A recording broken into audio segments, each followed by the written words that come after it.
Good morning, everybody. I'm Larry Jacobs. This is Pre-K-12 Education Talk Radio, and it's sort of the first day of spring, the 21st of March 2024, but this year it was a little bit different. It was officially, astronomically, or something yesterday. But today's the old time, what can I tell you? The old time first day of spring, okay, the 21st of March, and we have a wonderful guest for you today, Fred Mednick. Dr. Professor Fred Mednick is here. He's the founder of Teachers Without Borders, teacherswithoutborders.org. I have it linked here.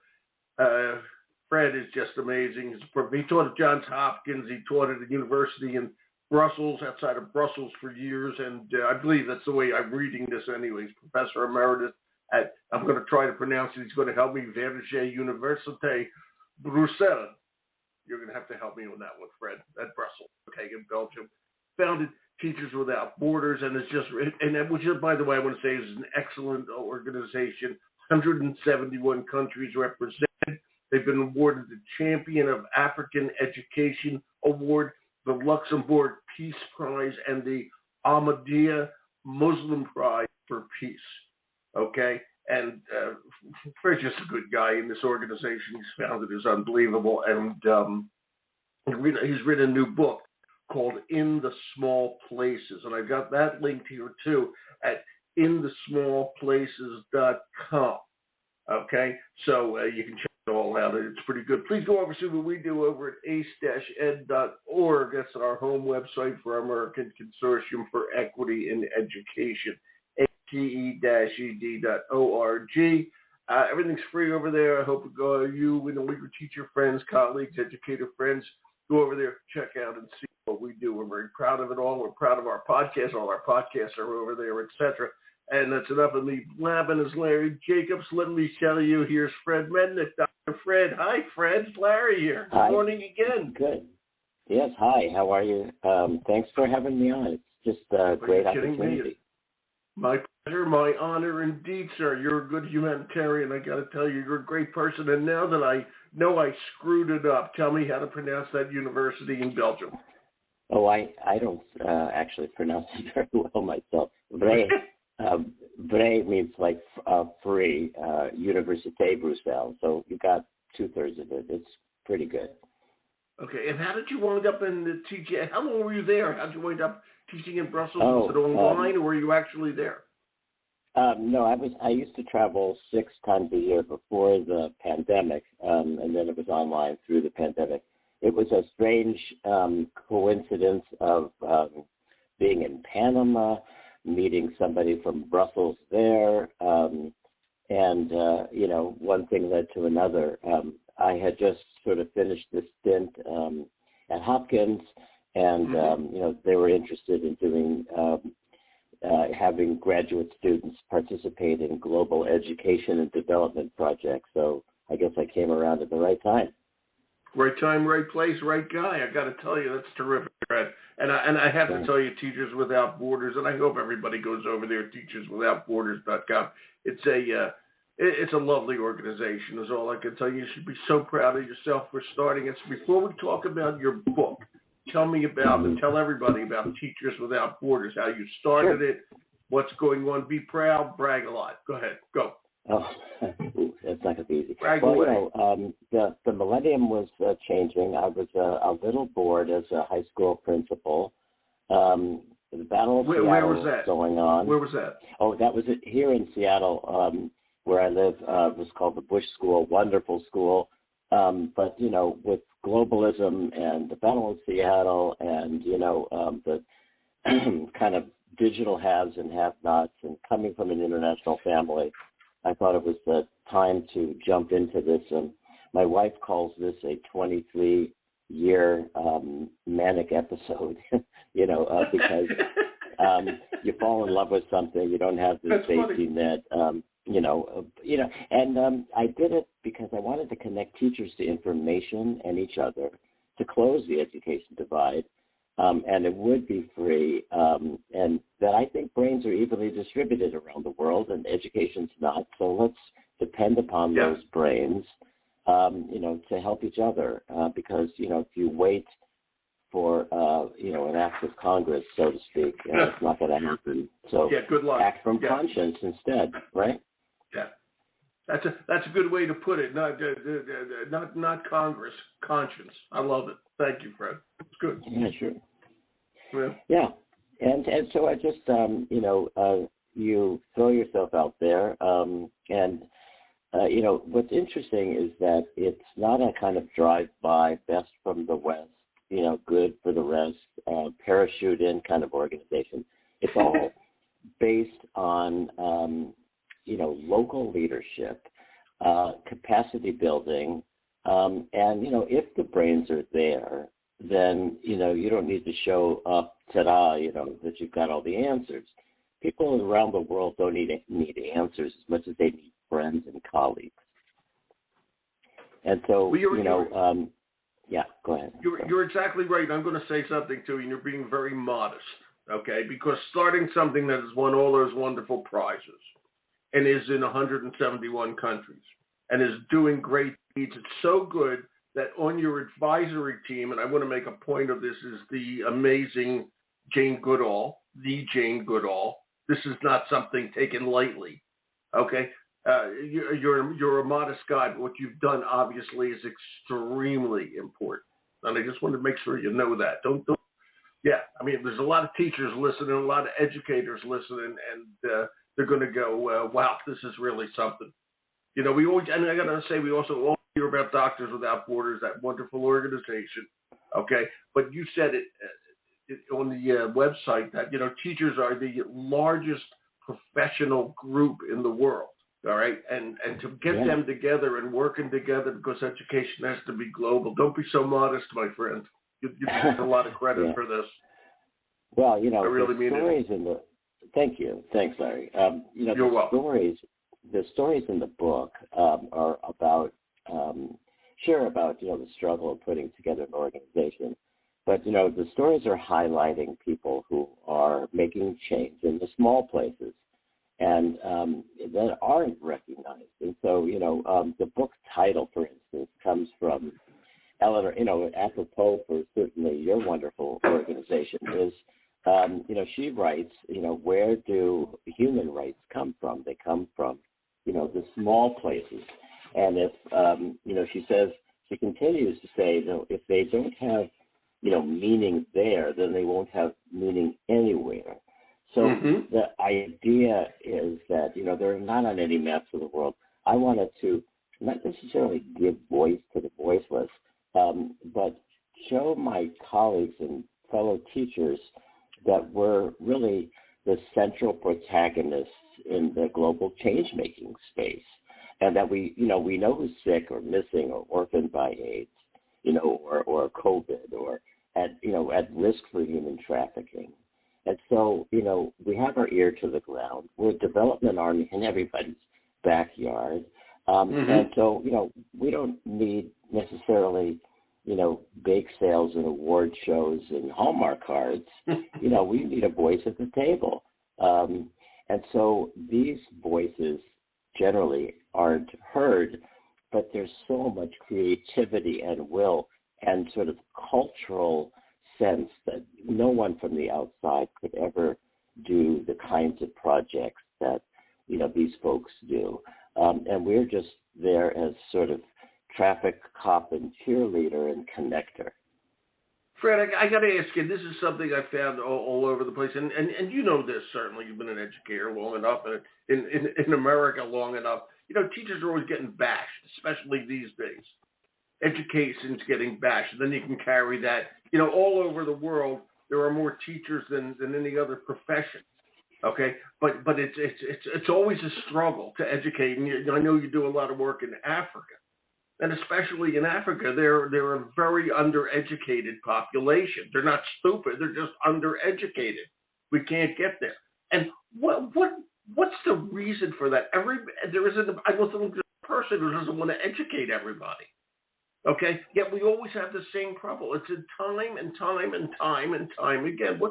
Fred? Just talk about it. We're going to talk about some of your agents for change, but why has this been happening for 55,000 years? Well, just the old adage, it sounds a little trite when I say it, but, the old slave holders used to say, don't teach a slave to read, because they'll get some ideas. And for me, I think that, we have the United Nations Sustainable Development Goals. And there's a new report that says, you really can't make change in health and economic development unless you make this change in education, right? You can't teach, and I think that you can't teach, you can't be healthy unless you learn how to be healthy, and you can't learn unless you are healthy. So everything is connected. But education, for some people, it's always tied to economic development. So, and then, sort of trickle down. And I'm saying we reverse that, and education is the engine of economic development. But, I'm in a lot of ministers of education office, and, they are beholden to their president and the tyranny of the urgent, and I say, let's spend time dealing with the urgency of tyranny, because if you don't educate your people, your country will fail. And in the countries struggling, I'm particularly concerned, certainly, about, stuff in the Middle East, but also, I have close colleagues in Haiti. And as Haiti, what's going on there right now. Yeah. As Haiti devolves, into this gang stuff, the schools just stop. And Haiti. Well, that's what's. And by the way, that's what's happened, as everybody well knows. That's what's happened in Gaza. Yes. Okay, with the war going on there, and I'm sure in Ukraine as well. Okay, and we can go to other hot spots in the world, and who suffers? The kids. Yeah.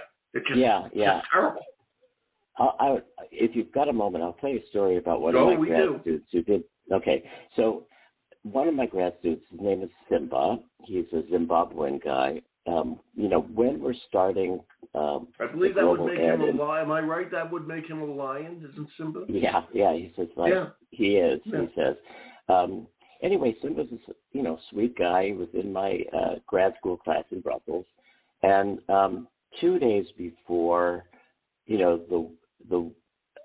days into the war, I start my class for the spring term. And it was, everybody's from different countries there. It's an international program. And, we'll call the university BUB for short, and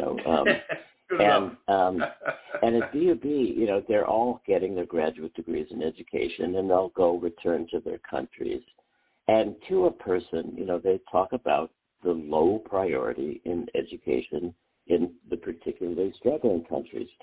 So here's a Zimbabwean guy, and we're just traumatized about the war against Ukraine. I have Russian students, I have Ukrainian students, and they don't know what to do. And it was a really traumatic class.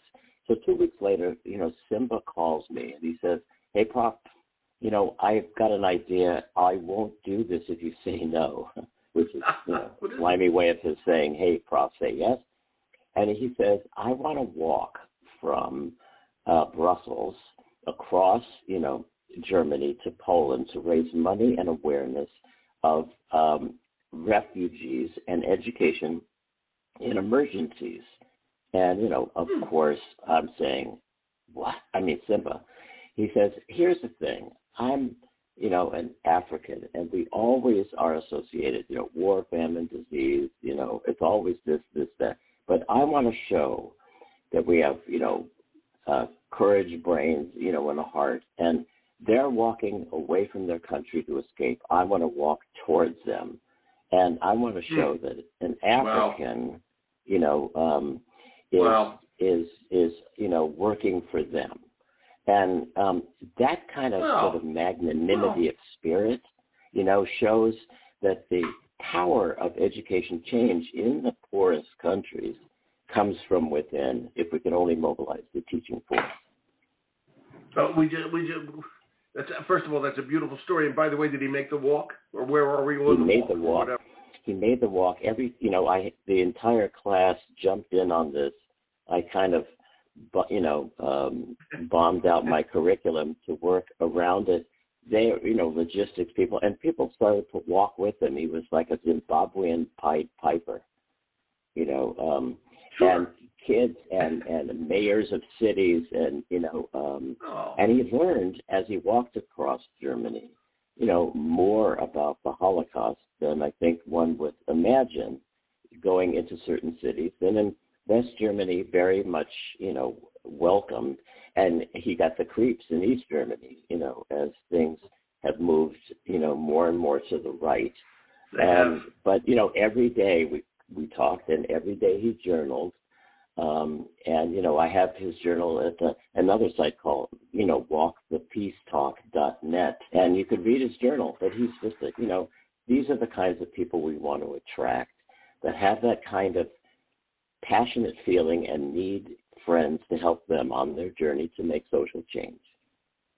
And we have to do it. And teachers, obvious, I'm going to say the obvious now, such strong believers in education, they really have to advocate for it now worldwide. And I have a question for you. Call your group, if I may, Teachers Without Borders. But and I want to just, I want you to explain that, but I'm just going to say it from my point of view. Doctors Without Borders asks physicians to go all over the world to help doctors wherever they are needed. Okay? With Teachers Without Borders, are you advocating that, I'm just going to use American teachers, Canadian teachers, whatever, should go to the foreign countries to teach? Or do you want more of the, rather than the people, do you want the ideas to exchange? Maybe that's the best way to ask. I mean, you answered it perfectly. Yeah, sure. I was in touch with Doctors Without Borders from the very beginning. First of all, to ask for permission to use their name. Interestingly enough, at that time, they were suing Lawyers Without Borders because they didn't use their name. And in those conversations, I said it's really going to be a different model. But the Without Borders notion is that we're a global community.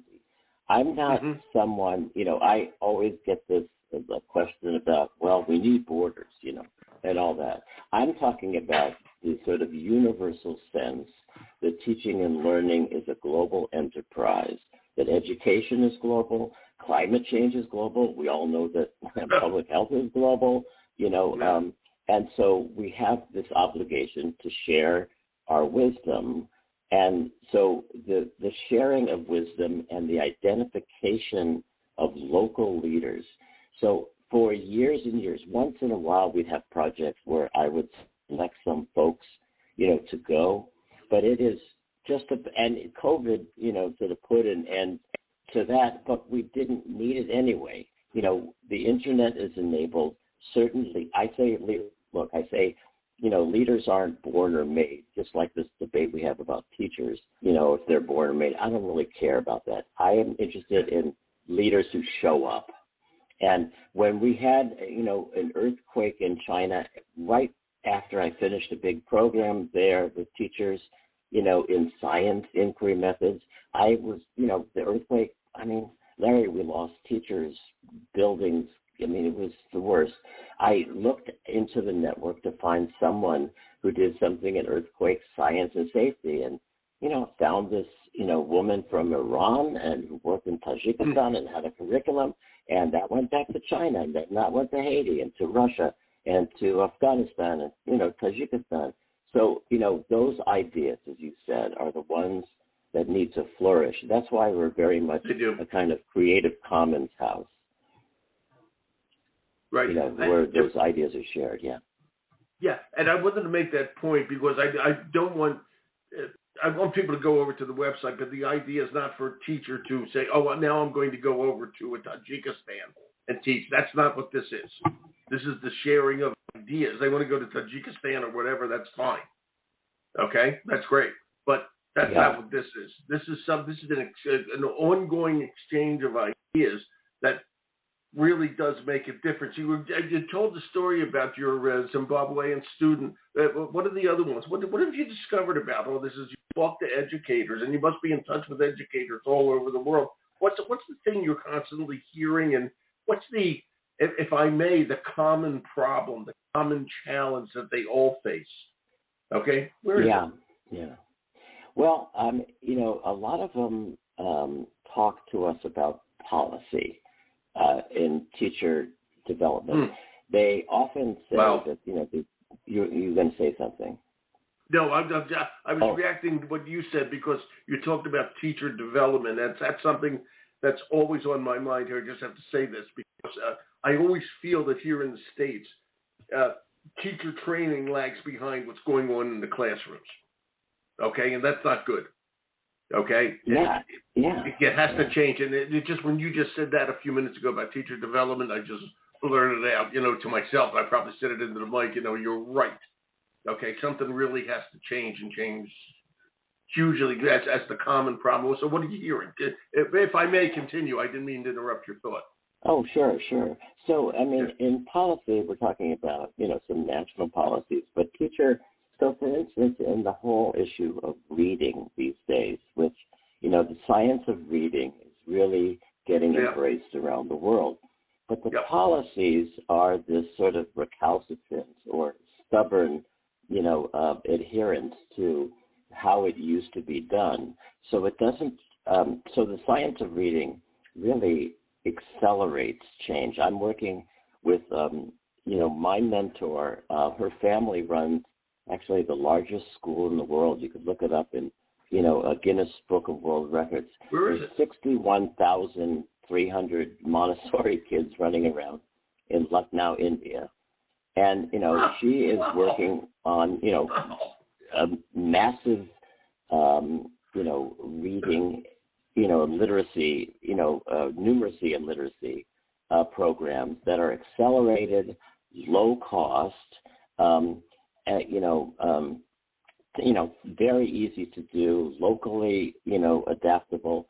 And, she is a big shot, and she's spending all her time trying to get people to see the evidence and make changes in their policy.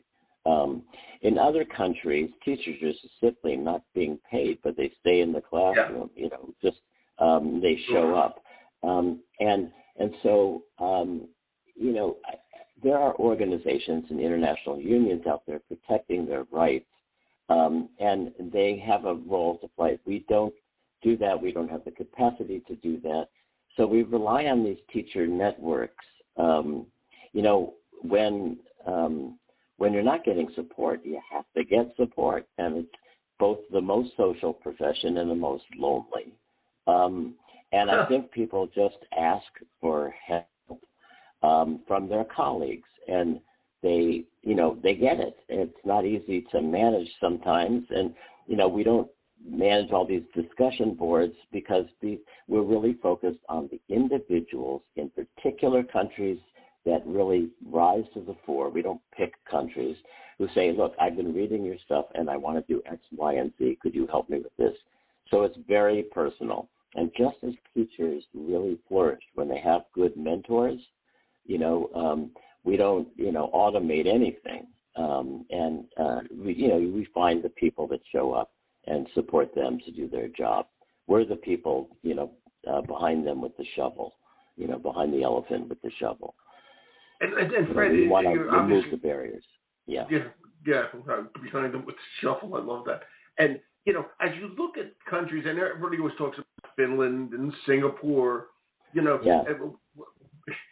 as you're working internationally, if I may, a lot of people. When you look at this, they are the prime example, so to speak, of kids doing academically perfect, and how socially the government works with them and really moves the needle forward and all that sort of thing.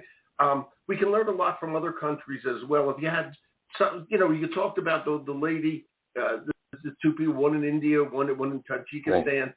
and do you find that what I'm going to say it more easier? What can America learn from the other countries? We always think of ourselves as giving everybody else the great ideas. Okay, the information flows that way. Okay, but we need to have the information flow both ways. And I bet in your opinion too, but certainly in mine. Okay, and what can we learn from teachers in other countries? Well, there's a million things. Really, this is a fabulous question, and the source of, great richness. First of all, the acknowledgement, it's so arrogant to think that we can't learn from others, Agreed.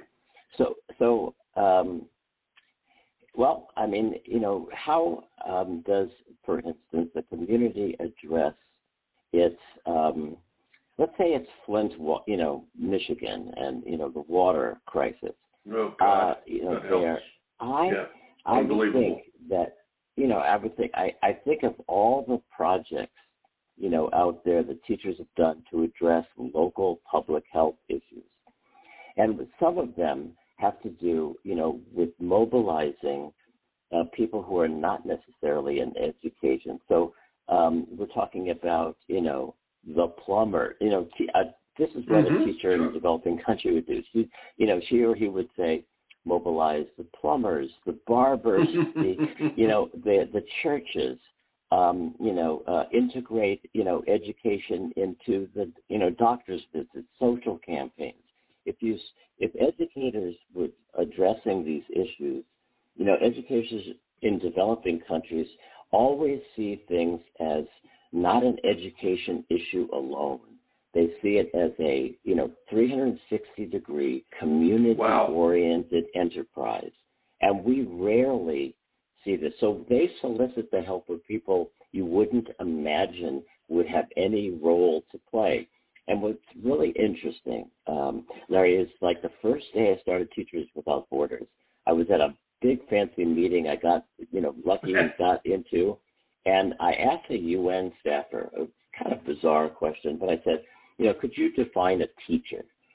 And the guy said to me, a teacher is anyone with valuable information to share. And now, what does that mean? It doesn't necessarily mean a credentialed teacher or, it's a village elder. It could be anyone with valuable information to share. So in the book, I talk about a forklift driver and a taxi driver. I have a separate chapter for each about what they have to share. And I would think that everybody who has valuable information to share is a teacher. Now, that, some people may feel offended, that demeans the profession. No, I don't think it's not like you don't need a credential. I'm saying you need a good training to become a teacher. And also what you're saying is that educators, professional educators, need to tap into the community. The community is an invaluable resource. And educators in other countries who don't have the full resources that an American educator might have can understand that there's resources existing out there that are available to them. And if I may take what you're saying and take it that much further, to me, that's what you're saying. The resources are never ending if we learn how to tap into them. And sometimes when you're forced to, you can do it. Right. I was in a country, this is also another part of India, where teachers had problems, because they didn't have the science textbooks. But they had some knowledge of science. So one of them decided to work with the person who manages the local playground. And in the playground was, the merry-go-round and the swings. And someone had been doing a project where the kids on the merry-go-round were going around and around, but, there was a drill underneath, drilling for water. And so when so the swings, they were, merry-go-round was centrifugal force. The swings were, the transfer of energy. And so it's this innate creativity where if you don't have the information you need, you solicit it locally, and it's there. It's all in your backyard, and that's what lots of people need to learn here, that you don't need the big – now, look, I'm a big advocate for more money for teachers for their salaries. Of course. You're not saying – Right. But that's what they have. They haven't had much, so they create a richness from the resources in their local community. Well, it's amazing. Fred, what you've done is amazing. I'm going to have you come back onto the show, maybe bring some teachers with you, even from other countries. I would love it. Okay? Sure, the book, absolutely, Larry. I hope you would come back on because I just love talking to you. The book is In the Small Places, It has its own website. I have it linked in the smallplaces.com. From Teachers Without Borders, teacherswithoutborders.org, and that's Fred Mednick's organization. Dr. Fred has been our guest. Fred, thank you. You're amazing. Thank you, Larry. Thanks so much. You're amazing. I hope pleasure. we can do more together. Okay? All right. Yeah, you too. Thank you, my friend. Take care. Okay? All right. Bye-bye. Bye-bye. Wow. Thanks, Fred. Okay. Wow. Fred's amazing. That's all I can say. Check this out. Okay? We'll archive over at ace-ed.org, and I hope you share it with a lot of people. I'm Larry Jacobs, Pre-K-12 Education Talk Radio. Thank you so much for listening, and everybody has to have a great day. It is springtime now.